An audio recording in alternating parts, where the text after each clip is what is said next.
बिस्मिल्लाहिर्रहमानिर्रहीम। अस्सलाम वालेकुम my dear students and my YouTube family. I hope कि आप लोग बिल्कुल ठीक ठाक होंगे और खैर खैरियत से होंगे। I am here with another video of chapter number 2 of level 9 that is solving a biological problem. मैंने प्रीवियस वीडियो में इंट्रोडक्शन दे दिया था जिसके अंदर मैंने आपको बताया था बायोलॉजिकल मेथड के स्टेप्स। आज मैं आप लोगों के साथ इन स्टेप्स की डिटेल शेयर करने लगी हूँ। That is about the steps of biological method. Recognization of a problem is the first step that is being included in the biological method. Introduction of biological method के अंदर मैंने आपको कुछ steps बताए थे जो मैं दोबारा से रिकॉल कर देती हूँ। That includes the recognization of a problem. Number 2, it includes the observation, hypothesis, deduction, experimentation, summarization of result and reporting of that result। ये सारे जो स्टेप्स हैं इनको आज मैं डिटेल में आप लोगों के साथ शेयर करूंगी। सबसे पहले आ जाता है रिकॉग्नाइजेशन ऑफ प्रॉब्लम।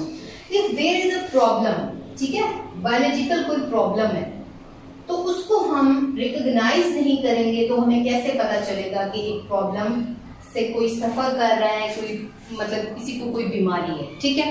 तो क्या करेंगे हम, हमेशा से ऐसे होता है कि पहले से देखा जाता है, रिकॉग्नाइज किया जाता है कि okay the person is having the following kind of symptoms. इसको इस तरह के सिम्टम्स हैं, खांसी है, बुखार है, नज़ला है, जुकाम है। तो ये सारे क्या है, इसके सिम्टम्स देखे जाते हैं, रिकॉग्नाइज किए जाते हैं। फिर उसके बाद क्या किया जाता है, उसके बाद ऑब्जर्वेशन के थ्रू हम चले जाते हैं, ऑब्जर्वेशन की तरफ हम चले जाते हैं, ठीक है। तो सबसे पहली बात जो इसके अंदर रिकॉग्नाइजेशन ऑफ प्रॉब्लम में की जाती है वो बायोलॉजिकल प्रॉब्लम के बारे में की जाती है। That a problem asked by someone और biologist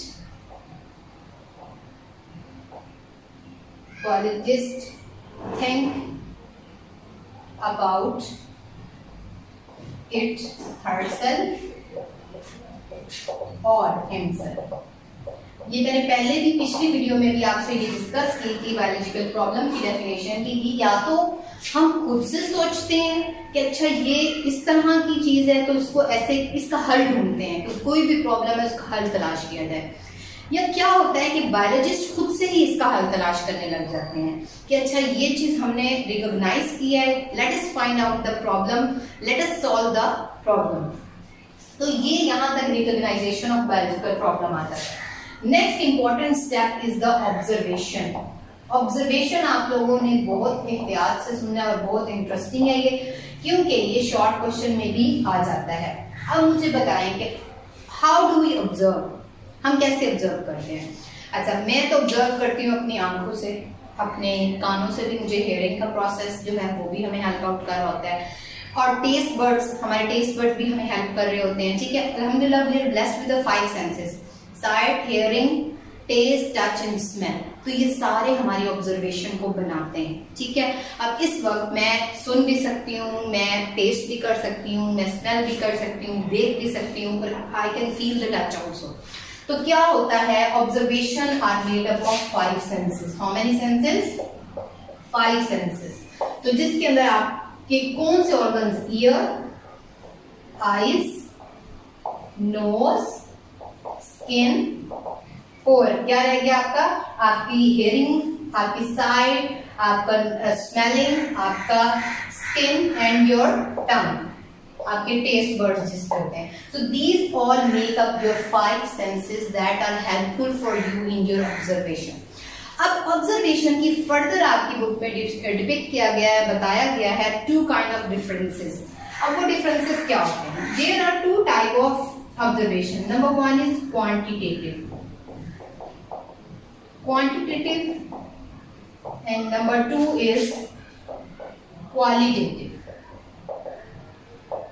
qualitative observation, and same here, quantitative observation. So qualitative, it is always said that the quality is somehow you can say more and not more accurate than the quantity, because quality जो होती है उसको हम major नहीं कर सकते, जैसा कि आप देख सकते हो कि क्वांटिटी आप मेजर कर सकते हो। हाउ? क्वांटिटेटिव यू कैन से इट इज इनवेरिएबल। इसको हम इनवेरिएबल क्यों कहते हैं? और इसको हम कहते हैं वेरिएबल। इसको इस तरह आप लोग समझें, ठीक है। इसको हम मेजरेबल कह सकते हैं, इसको हम मेजरेबल नहीं है, not measurable. How I will tell you now.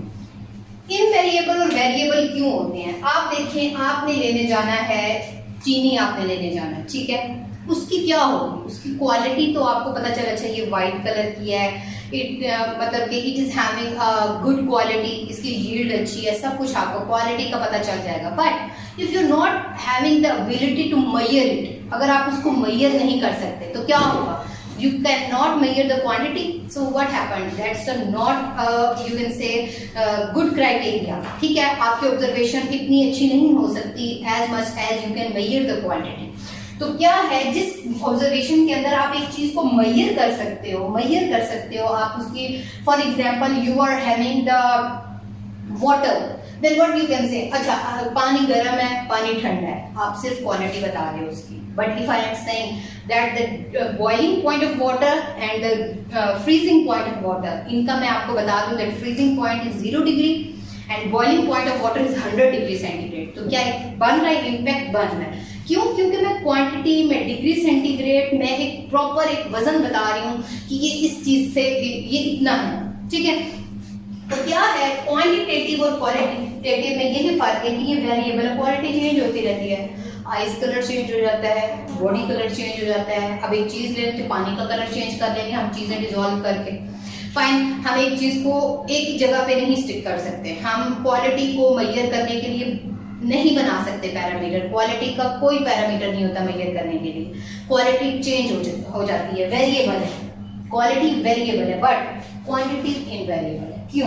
Quantity हमें हमेशा एक मिकदार बताती है, एक अमाउंट बताती है, ठीक है।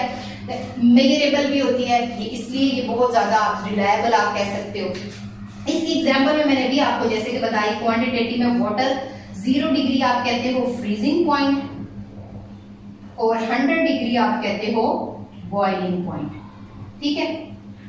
इसी तरह क्वालिटी में आप कह सकते हो that water is colder than boiling water, boiled water you can say। तो इसमें आपको क्या नजर आ रहा है? कोई क्वालिटी नजर आ रही है, क्वांटिटी नजर आ रही है? Just we are saying that it is colder, we don't know how much colder, we cannot say what's the color of water, we cannot say the quantity of that water, कहीं पे भी नहीं। तो ये वेरिएबल है, हम इसको change भी कर सकते हैं, ठीक है। ये हम इसको कोल्डर की भी क्वांटिटी नहीं बता रहे हैं, हम इसके बॉइलिंग पॉइंट की भी क्वांटिटी नहीं बता रहे, but here we can say that 0 degree is the freezing point and 100 degree is the boiling point. इसी तरह आप लोग इसको इसकी दरमियान सेंटर में लाइन लगाएंगे, आपका हमेशा डिफरेंस आता होता है, differentiate between quantitative and qualitative observation. तो आप सेंटर में एक लाइन लगाएंगे और इस तरह आप इसको प्रॉपर एक लाइन वाइज लिखेंगे that they are invariable, they are measurable and they have this kind of example। तो उसके बाद हम आ जाते हैं नेक्स्ट की तरफ। यहाँ तक तो दो आपको मैंने स्टेप्स समझा दिए, ऑब्जर्वेशन तक कर लिया हमने। Next one is the very important one that is being considered as the most important thing, that is hypothesis। hypothesis क्या होता है? मफरूजा। हाइपोथेसिस होता है मफरूजा, फर्ज कर लेना किसी चीज को, फिर खुद से ये अंदाजा लगा लेना, अच्छा ये चीज ऐसे है तो ठीक है, फिर ये ऐसे ही होगी, ठीक है। हम अक्सर ही हाइपोथेसिस खुद से ही बना रहे होते हैं, मफरूजे बना रहे होते हैं कि अच्छा ये हमें ये बीमारी है तो इसमें ये सिम्टम्स है तो हमें बुखार ही हो गया, but that's not true. We can not say that we are doing a hypothesis by ourself. हमें जब तक डॉक्टर के पास नहीं हम जाते, हम उस वक्त तक कोई चीज भी खुद से डिसाइड नहीं कर सकते। सो हाइपोथेसिस क्या होता है? Hypothesis is the tentative explanation of observation, the tentative explanation of observation। Observation को जब हम थोड़ा सा एक्सप्लेन करते हैं तो इसको हम क्या कहते हैं? Hypothesis is known as hypothesis.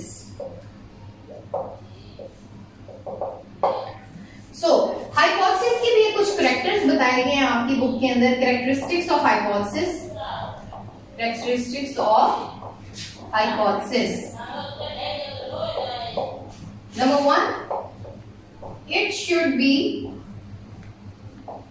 General statement. General statement होनी चाहिए, कोई कॉम्प्लिकेटेड कॉम्प्लेक्स टाइप की स्टेटमेंट नहीं होनी चाहिए। It should be a general statement, fine, and it should be a tentative idea.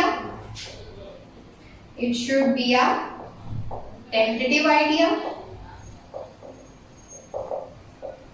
It should B simple, एक तो ये सिंपल होनी चाहिए,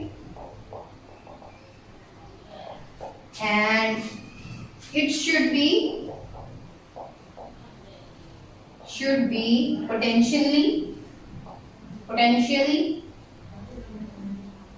falsifiable। falsifiable क्या होता है? मीन्स के इसको हम गलत या सही दोनों कह सकते हैं, ठीक है। अब इनको मैं एक्सप्लेन कर दूं। जो कि हाइपोथेसिस होता है ना, वो होती है further explanation of that observation. हमने क्या किया? हमने ऑब्जर्व किया that a malaria is the cause of what? Malaria is the leading cause that is being seen among the people. तो वो क्यों होता है मलेरिया? हमने कहा अच्छा, इसका हमने बना लिया मफरूजा कि प्लाज्मोडियम इसकी कॉज होती है, ठीक है। हमने मफरूजा बनाया that a Plasmodium is cause of that malaria. हमने एक बीमारी ली, उसको ऑब्जर्व किया that a malaria is being common among the people. हमने क्या किया? उससे मफरूजा मैंने अभी हाइपोथेसिस बना लिया, मैंने अभी से फर्ज कर लिया कि अच्छा malaria that it is being caused by Plasmodium, ये प्लाज्मोडियम से ही हो रहा है। तो मैंने क्या किया? मैंने सिंपल सी बना ली हाइपोथेसिस। तो मेरी स्टेटमेंट्स, मेरे ये जो करैक्टर्स हैं वो सूट कर रहे हैं मेरे मफरूजे को, मेरे हाइपोथेसिस को, that it should B general. General का मतलब इतना होना चाहिए कि हर कोई इस पे टेस्ट कर सके। टेंटेटिव अच्छा आइडिया होना चाहिए, टेंटेटिव स्ट्रॉन्ग इसका होना चाहिए point. It should B simple, मतलब इतना कॉम्प्लिकेटेड नहीं होना चाहिए। It should B potentially file, ये नहीं कि मैंने कह दिया तो ये बन गया। No, I am saying it just for example. मैं एक मफरूजे के तौर पे कह रही हूँ। It is to be agreed और it should be able to be disagreed, ठीक है। इसको डिसएग्री भी किया जा सकता है बाय फर्दर नेक्स्ट स्टेप। तो ये थे हमारे hypothesis. Next we are moving towards the deduction. Deduction क्या होती है? मैंने बताया था डिडक्शन नहीं होगी तो हमारी एक्सपेरिमेंटेशन का प्रोसेस आगे फर्दर मूव नहीं कर सकता, ठीक है। तो एक्सपेरिमेंटेशन के लिए जरूरी है that you have to pass out through the deduction step. Deduction वाला स्टेप जो होता है आपका वो जरूरी है। सो डिडक्शन क्या होती है? डिडक्शन करना होता है to deduce something from you can say hypothesis, ठीक है। हाइपोथेसिस के अंदर से हम कुछ ऐसी चीजें एडिट कर लेते हैं, निकाल लेते हैं जो कि बहुत इंपॉर्टेंट होती हैं। डिडक्शन क्या होती है? डिडक्शन की आपकी डेफिनेशन है the logical consequences of hypothesis, इसको हम कहते हैं डिडक्शन। अब लॉजिकल कॉन्सिक्वेंसेस को क्या मतलब है? लॉजिकल कॉन्सिक्वेंसेस हम कहते हैं कि मेरा जो हाइपोथेसिस था that was the Plasmodium is the cause of malaria, तो मैं एक लॉजिकल कॉन्सिक्वेंस दे रही हूँ। लॉजिकल पॉइंट है मेरा, अगर हम इसको टेस्ट के थ्रू देखें तो मेरा ये प्रूफ हो सकता है दैट इट इज राइट और नॉट। तो that is the logical consequences of my hypothesis. So it can be if और नॉट प्रिंसिपल इस पे लगता है, ठीक है। इफ और नॉट का मतलब होता है या तो ये ठीक होगा या ये गलत होगा, ठीक है। तो that was the deduction. Deduction जब पास आउट हो जाती है दैट इट बीइंग डिड्यूस्ड के वाकई ही क्या कहते हैं हम, that Plasmodium is the real cause of malaria, तो हम आ जाते हैं अपने एक्सपेरिमेंटेशन की तरफ कि चलें जरा इसकी एक्सपेरिमेंट कर लेते हैं। कि हमने तो देख लिया है जी कौन डिडक्शन में ये चीज प्रूव हो गई है कि हाइपोथेसिस थोड़ा बहुत ठीक जा रहा है। Let us find out the experimentation. Experimentation क्या होता है? It's the experimentation is the two find out the truth of hypothesis. We can find the truth of hypothesis by what? By doing experiment. By doing the experiment. अब हम क्या करेंगे, it can be true और false. यहाँ पे experiment के बाद पता चलेगा कि हमारा जो कि हमने हाइपोथेसिस बनाया था, इज इट ट्रू और इट इज फॉल्स। तो यहाँ तक आपके कितने स्टेप्स हो गए? Number 1 recognization, number 2 that is the observation, number 2 is observation, number 3 hypothesis, deduction, experimentation.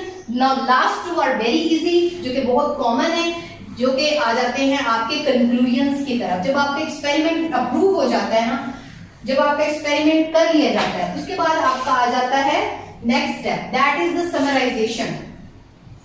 Summarization of result क्या होती है? समराइजेशन ऑफ रिजल्ट हम कहते हैं कि जब भी हम, फॉर एग्जांपल हम स्कूल की एग्जांपल ले लेते हैं, जब कोई रिजल्ट बनाना होता है ना, तो उसको पहले हम डाटा की फॉर्म में ऑर्गेनाइज करते हैं, फिर हम उसको स्टैटिस्टिकल एनालिसिस देते हैं, नेम, रोज, कॉलम सब बना के उसका एक प्रॉपर एक शेड्यूल बना देते हैं। तो ये भी ऐसे ही होता है, जब हम एक्सपेरिमेंट कर रहे हैं तो हम कंट्रोल ग्रुप्स और हम दूसरे वाले जो एक्सपेरिमेंटल ग्रुप्स होते हैं उनको सेपरेट रखेंगे, उनके ऊपर जितना भी काम किया वो सारा हम एक डाटा की फॉर्म में समराइज करेंगे। तो that is called the summarization of result. Last is the reporting. ये बहुत जरूरी है, रिपोर्टिंग योर रिजल्ट। आप जब भी रिपोर्टिंग ऑफ रिजल्ट्स कहते हैं, रिजल्ट अनाउंस करना, यू कैन से। जब हम पेपर्स देते हैं तो हम क्या करते हैं, हम अपना एक रिजल्ट मतलब के बनाते हैं, रिजल्ट आउट करते हैं। तो that is all with the experimental method also, that is also with the biological method. तो रिपोर्टिंग द रिजल्ट्स में क्या होता है, आपका जो रिजल्ट आपने बनाया होता है ना, तो उसको कहाँ रिपोर्ट किया जाता है? स्कूल्स के अंदर उसको रिपोर्ट किया जाता है, कॉलेजेस के अंदर रखा जाता है उसको सामने, सेमिनार्स किए जाते हैं उसके ऊपर डिफरेंट, ठीक है, नेशनल गैदरिंग्स के अंदर उसके अंदर आ जाते हैं आपके डिफरेंट काइंड ऑफ, आप कहते हैं school, colleges, seminar, national gathering, इन सब में क्या किया जाता है, आपका जो फाइंडिंग्स है ना, आपका जो डाटा है, आपका जो रिजल्ट बना था समराइजेशन ऑफ रिजल्ट के अंदर, वो सामने ही नॉवेल्स के थ्रू, जैसे भी आपकी बुक्स बनाई जाती है उसके थ्रू उसको अप्रूव किया जाता है और आगे सामने रखा जाता है। अब ये आगे डिपेंड करता है according to the public, according to all the biologist, कि आपके रिजल्ट को देखें, आपके रिजल्ट को पढ़ें। अगर उनको ये चीज लगती है कि दैट इज समथिंग रियल, कि इस पे वाकई ही काम किया गया है, तो क्या करते हैं, they report that you are okay, वो ओके कर देते हैं। तो इसको हम कहेंगे reporting the result that you are done with that experiment. और इसको क्या करते हैं, फिर वो इसको एक पब्लिकेशन में ले जाते हैं और आपकी वो फाइंडिंग्स पब्लिक में हो जाती हैं। और उसके बाद आपका एक प्रॉपर जर्नल्स में आपका नाम मीन्स कि आपका नेम ऐड हो जाता है। तो आपकी ये फाइंडिंग्स जो हैं ये के फायदेमंद साबित हो जाती हैं कि आपने एक प्रॉब्लम को सॉल्व कर लिया। So that was it today's my steps of biological method. I hope कि आपको समझ आई होगी। नेक्स्ट वीडियो के अंदर इंशाल्लाह मैं मलेरिया को एक एग्जाम्पल के तौर पे आपके साथ शेयर करूंगी कि उसके साथ ये मेथड्स अप्लाई करें तो कैसे हम उसकी फाइंडिंग्स कर सकते हैं। Thank you so much. Please do share my channel, do subscribe my channel and like my video. Thank you so much.